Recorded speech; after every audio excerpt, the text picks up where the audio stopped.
continuons notre exploration. La lettre G, quel son fait-elle? Devant les lettres I, E, O et A. Nous allons revoir un petit peu tout ça. Commençons par lire ces mots. Je te propose de lire celui-ci. Girafe.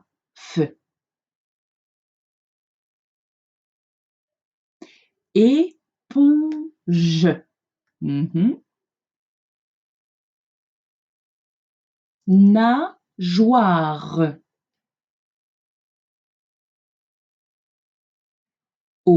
Orangeade. Très bien.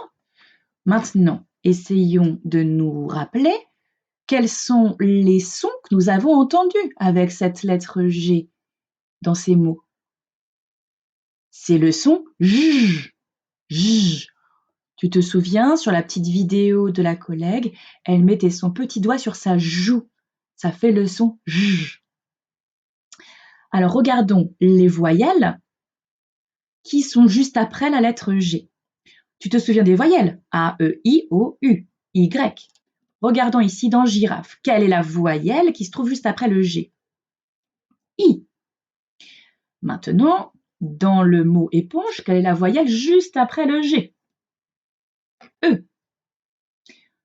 Dans le mot nageoire, juste après, il y a le E et le O.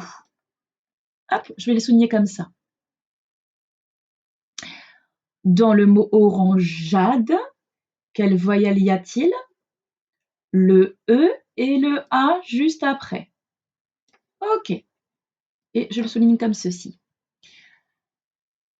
Le mot girafe, il n'a pas besoin du GE pour faire le son J, parce que le G devant le I fait déjà le son J. C'est pareil pour la lettre E. La lettre E juste après le G fait déjà le son J. Par contre, si tu as le G devant le O tout seul, comme tout à l'heure, je te remontre la diapositive de tout à l'heure, le G devant le juste après devant le O, ça fait le son G.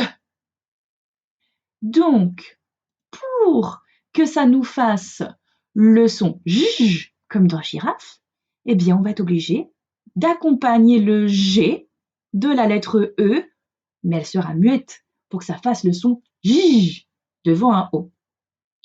La lettre A, juste après le G, ça fait quel son d'habitude?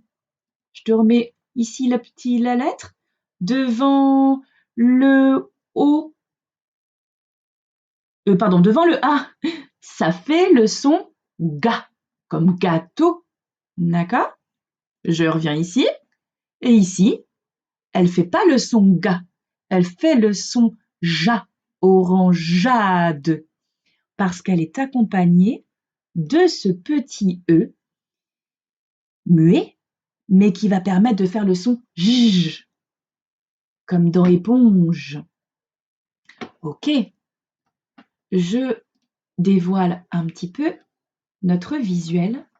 Hop, zoupla. Donc, si je regarde ici la lettre G, devant le E, ça fait J. On voit la petite fille qui se met le doigt sur la joue. Ça fait le son J. C'est un petit repère pour s'en souvenir. Si j'ai le G devant un I ou un Y, ça fait aussi le son J, comme girafe, gyrophare.